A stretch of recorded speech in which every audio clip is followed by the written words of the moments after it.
Eh bien, on se retrouve pour le troisième débat de cette matinale, hein, la matinale, oui, bien avancée déjà, matinée, on va dire, consacrée encore une fois aux jeunes, à la relève, puisque vous savez que plus que les autres secteurs, le secteur du BTP eh bien, a des difficultés à recruter, hein, plus d'une entreprise sur deux en France en général, mais beaucoup plus dans le BTP. Et alors, c'est assez frappant de voir que parmi toutes les raisons qui expliquent un peu cette difficulté, eh bien beaucoup de nos intervenants nous ont dit bah oui, mais on n'arrive pas assez à communiquer, à faire savoir finalement ce qu'est la réalité de nos métiers, et surtout c'est compliqué de toucher les jeunes qui sont peut-être utilisateurs de nouveaux canaux de communication, de nouveaux médias et des réseaux sociaux, bien évidemment. Pour évoquer cette thématique, deux invités, Cathy Cranes. Bonjour Cathy.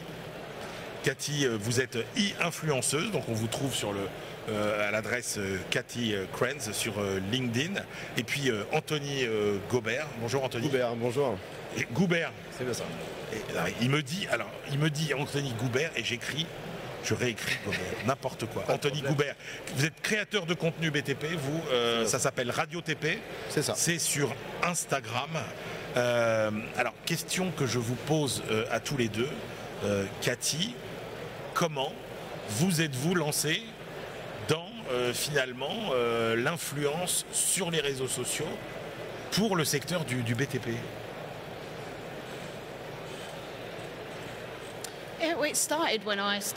J'ai démarré, en fait, quand j'ai démarré dans la construction, il y a 10 ans. Et je me suis rendu compte qu'il n'y avait pas beaucoup de femmes qui faisaient le travail que je faisais. J'ai commencé comme apprentie, opératrice apprentie, et il n'y avait pas beaucoup d'images de femmes dans les grues, qui travaillaient dans la peinture, le bâtiment, etc. Et donc, je voulais me mettre sur cela, montrer ce que je faisais, montrer la représentation de ce que je faisais comme femme, pour qu'on pouvait en fait faire en sorte de faire ce travail. Quel est votre chemin? Qu'est-ce que vous avez fait comme études et comment vous avez eu cette idée justement? Est-ce que c'est logiquement votre parcours qui vous y a amené, ou est-ce que c'est le fait d'être parti de constat d'un manque, par exemple, qui vous a conduit à vous lancer? Okay, well, yeah, I worked. Oui, je travaillais dans la vente pendant 10 ans, en fait. J'ai été à l'université. En fait, je n'ai pas aimé ce que j'avais fait. Je voulais faire autre chose. Je détestais la vente. Il fallait que je trouve une sortie. Alors, j'ai regardé sur, en fait, les sites web du bâtiment, parce que je travaillais dans un groupe qui travaillait avec de la décoration intérieure, des plâtriers, maçons, etc. Je me suis dit, est-ce que je pouvais entrer dans la construction, le bâtiment? J'avais pas l'expertise, les compétences, mais peut-être que quelqu'un me donnerait la possibilité de le faire. Et c'est cette opportunité qui m'a changé ma vie et qui m'a sauvé la vie, si je peux dire, parce que j'étais vraiment malheureuse dans mon métier. Je me suis retrouvée sur des grues, opérations de grues sur des sites immenses de construction à Londres, sur la construction ferroviaire dans le centre de Londres. J'ai travaillé sur l'autoroute de la Tamise, enfin plein de choses qui changeaient la vie des autres, du public. Et je me suis dit, mais il faudrait que d'autres personnes le fassent. Parce que moi, j'ai découvert cela très tard dans ma vie. Et je me suis dit, mais pourquoi il n'y a pas d'autres femmes, plus de femmes qui travaillent dans cela, qui font ces apprentissages? Et donc, j'ai commencé à discuter de cela, de parler de ce que je fais à des jeunes enfants, des femmes opératrices de grues. C'était un défi. Je trouvais que c'était intéressant. Et un défi de voir ce qu'on attend des gens qui travaillent dans le bâtiment. Et je voulais dire, non, vous n'avez pas besoin d'être un certain type de personne pour travailler dans le BTP. Vous pouvez porter des talons, porter du maquillage et travailler dans le BTP. Vous pouvez être qui vous êtes, vous pouvez faire ce que vous voulez. On a besoin des gens. Conduit finalement à à vous lancer sur les réseaux sociaux, à créer ce média finalement consacré aux travaux publics? Alors c'est à la base des vidéos que j'envoyais à un ami qui cherchait à se reconvertir en fait et qui avait un petit coup de cœur pour les pelleteuses, parce que j'étais chauffeur de pelleteuse.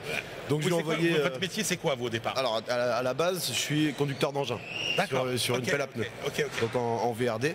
Et du coup mon ami voulait se reconvertir, je lui ai envoyé des vidéos et c'est lui qui m'a dit créer un réseau, parce que sur Instagram, donc lui était sur Instagram, moi je ne l'étais pas. Ouais. Je n'avais même pas Instagram. C'était quand? Il y a combien de temps? C'était je pense 3 ans à peu près, 3-4 ans.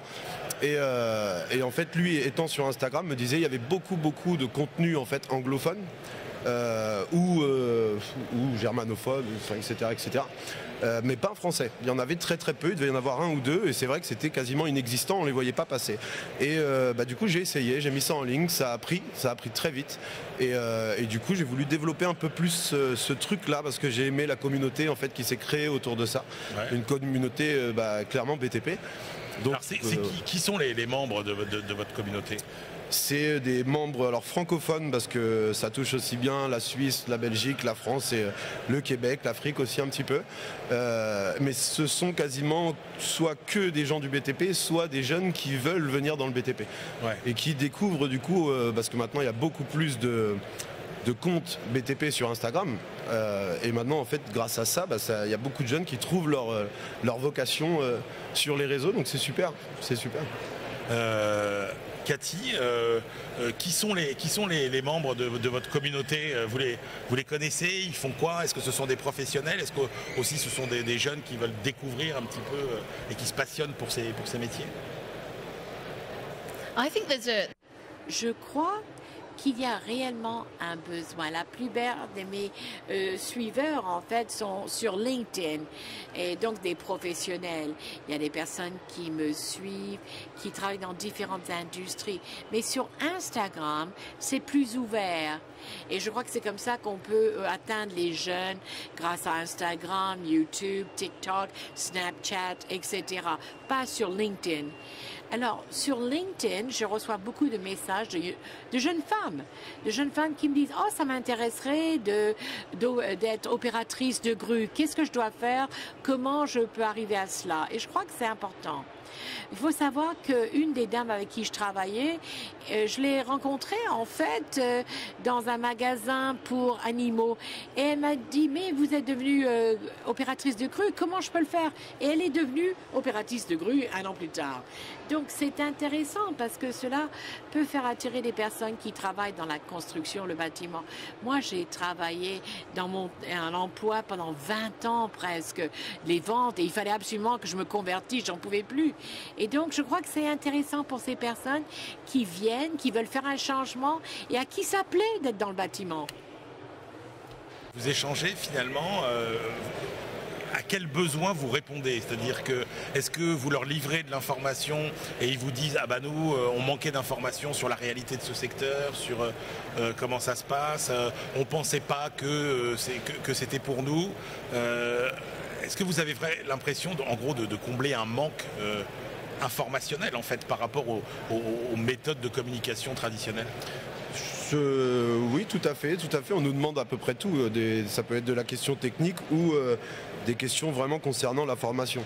Qu'est-ce que je peux faire pour arriver à, par exemple, chef de chantier ou conducteur d'engin, etc., etc. Donc oui, c'est vraiment un média. Alors, il y a la partie visible de l'iceberg, ce qui est vraiment le réseau.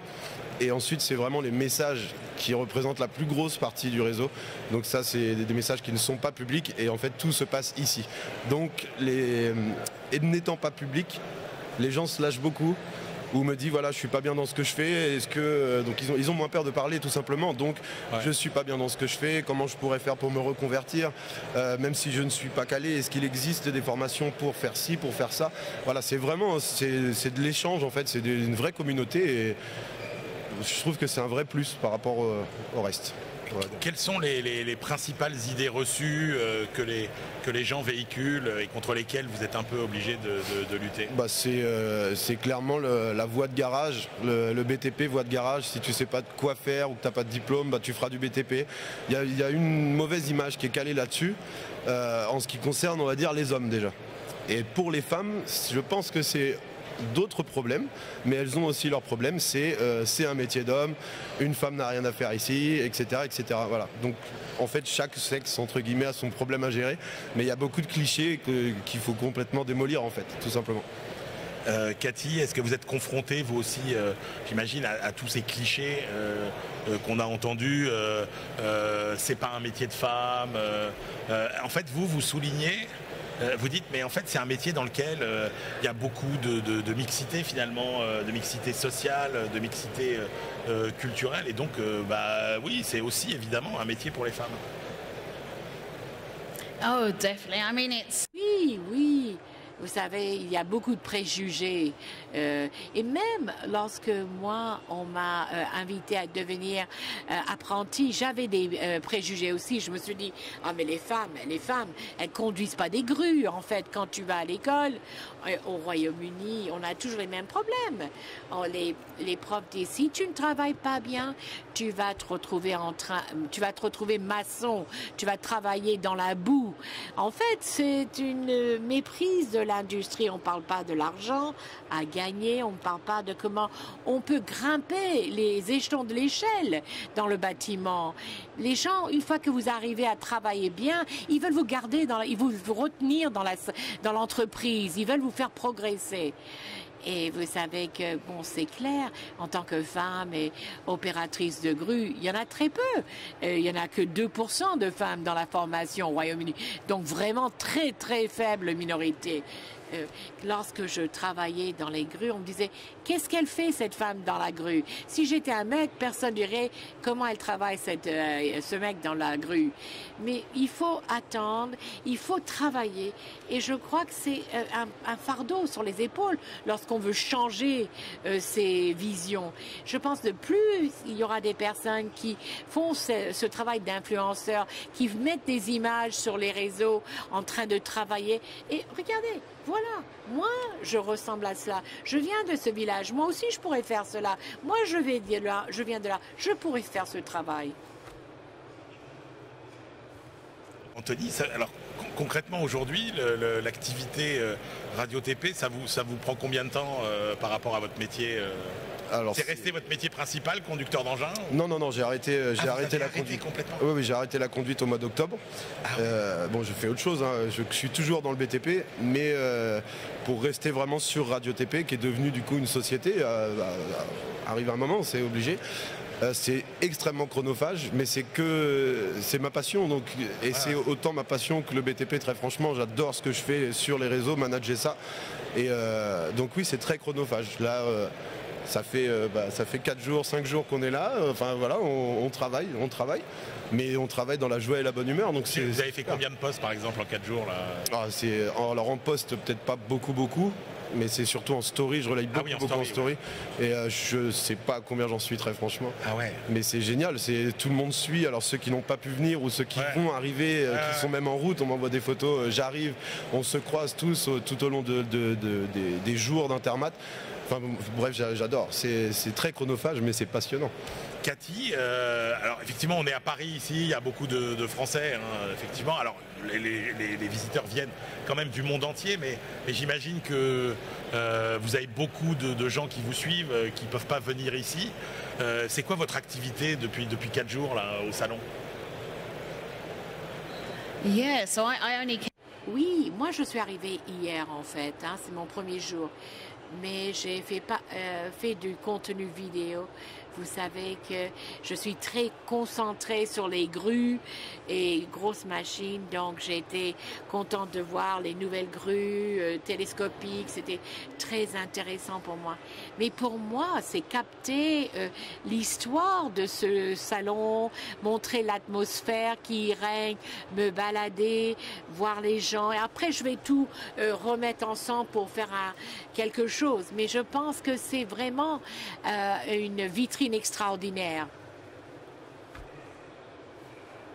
Vous avez lancé vos réseaux, et donc vous avez chacun votre communauté, mais est-ce qu'il y a aussi en amont, j'ai envie de dire, finalement aujourd'hui, des sociétés, des organismes officiels qui vous sollicitent finalement pour essayer de jouer les médias entre je pense à des écoles, des centres de formation, etc., qui vous sollicitent pour essayer de communiquer plus efficacement. Cathy? Yeah, oui, il y a beaucoup de personnes, surtout sur LinkedIn, qui me contactent pour des conseils. Et bien sûr, je n'ai pas toutes les réponses. Je suis qu'une seule personne. J'ai une petite société et j'ai juste commencé en essayant de montrer ce que je fais moi. Donc pour moi, ce n'est pas vraiment quelque chose pour gagner de l'argent. Je ne fais pas de collaboration ou quoi que ce soit. Pour moi, ce qui est important, c'est servir de vitrine pour ce secteur, pour montrer, raconter des histoires. Et pour moi, c'est ce qui me tient à cœur, en fait. C'est ce que j'aime faire. J'aime parler aux petits jeunes, les gamins. Ils vous regardent, les yeux qui s'ouvrent lorsqu'ils voient votre grue et qui disent, vous travaillez là, de pouvoir leur montrer combien j'apprécie mon travail, combien ça me plaît. Vous savez, la construction, quand ils sont petits, ils adorent. Regardez, il y a beaucoup d'enfants aujourd'hui sur le salon. Ils adorent les machines, les bulldozers, les grues et tout ça. Et puis, lorsqu'ils arrivent à l'adolescence, tout d'un coup, ils ont des biais, des préjugés qui viennent de leurs parents, des écoles qui disent les femmes ne peuvent pas faire cela. Ou en fait, on fait ce genre de travail si vous réussissez pas vos études pour aller à l'école, à l'université. Et alors, lorsqu'ils sont à l'adolescence, on les a perdus. Donc pour moi, c'est pour en fait un moyen d'être là pour les jeunes, les adolescents, les teenagers, leur dire, vous savez, le BTP, c'est ce que vous voulez être. Si vous voulez être dans le numérique, vous voulez être opérateur, on a tout cela dans le bâtiment. On peut vous aider à avoir un diplôme, un apprentissage. Si vous voulez simplement être opérateur des plus grosses machines du monde, on peut le faire avec vous. Et pour moi, c'est cela qu'il faut faire passer.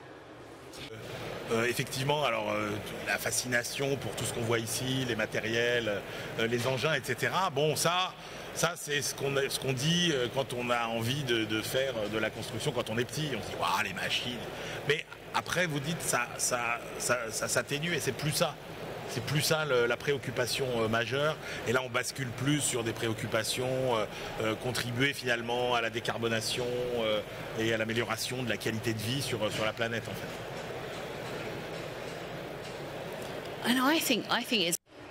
Oui, je crois que c'est un point clé, la décarbonation. Vous savez que je n'ai pas appris cela à l'école. Mais aujourd'hui, les enfants, ils vous parlent du recyclage, de la décarbonation, de l'impact sur le monde. Et ils veulent entrer dans une société, une entreprise qui représente cela, qui est plus propre, qui essaye davantage, qui essaye d'avoir un impact pour améliorer l'environnement.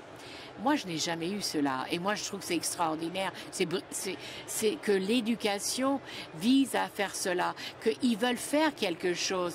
Et moi, je sais que le monde de la construction, le diesel est roi. Mais on n'arrivera jamais à passer et laisser de côté le diesel.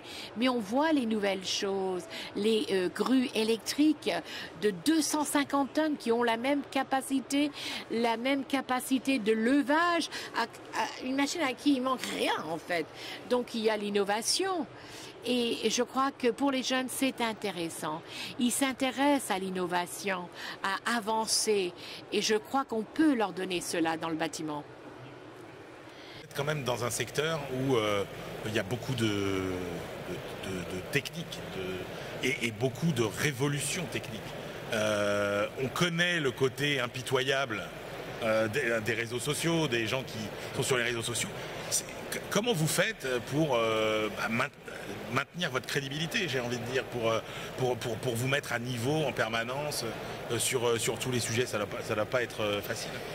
Tout à l'heure, je parlais de partie cachée de l'iceberg. Cette partie-là, on fait partie. On s'informe beaucoup. Après, bon, je travaille pas mal avec beaucoup de constructeurs, d'écoles, etc. Il faut se tenir informé tout le temps. Il y a effectivement la communauté, pour ma part, la communauté Radio TP qui représente à peu près 30 000 personnes. 30 000 personnes. Oui, et après, il y a les comptes touchés. On touche plus de comptes qu'on a d'abonnés, évidemment. Donc ça peut aller jusqu'aux millions, 10 millions, etc.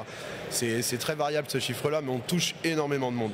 Mais parmi tous ces gens-là, parmi tout ce cosmos-là, il y a aussi une sorte de petite famille qui s'est créée avec les autres influenceurs. Et du coup, on se tient vraiment tous informés de ça. On est toujours en contact. Après, maintenant, ça fait quelques années, donc on commence vraiment à connaître beaucoup de constructeurs, pas mal d'écoles, etc. Donc voilà, il y a toujours soit un petit coup de téléphone, soit un magazine à lire, ou soit un site, etc. On essaie de se tenir informé tout le temps, ou de venir dans des salons comme Intermat, par exemple. Ah, donc vous dites que finalement, contrairement à l'image qu'on peut avoir de la communauté des influenceurs, c'est plutôt une communauté sympa? La nôtre est exceptionnelle. On n'a pas même... Alors déjà, entre nous, on est tous là, vous les voyez pas, mais ils sont assis. On est tous ici ensemble. Et même au niveau des followers, c'est la même chose. Il n'y a pas de haters, en fait, on n'en a pas. Enfin, en tout cas, en France, on a beaucoup de chance, on n'en a pas. Ça existe. Mais c'est rare. C'est comme les poissons volants, ça existe, mais c'est très rare. Cathy, c'est pareil chez vous au Royaume-Uni, c'est aussi sympa cette communauté. Alors pour ceux qui nous regardent à la télé, alors vous n'avez pas la vision de la salle parce qu'on a une salle, etc. Et alors effectivement, ils sont plusieurs à être là.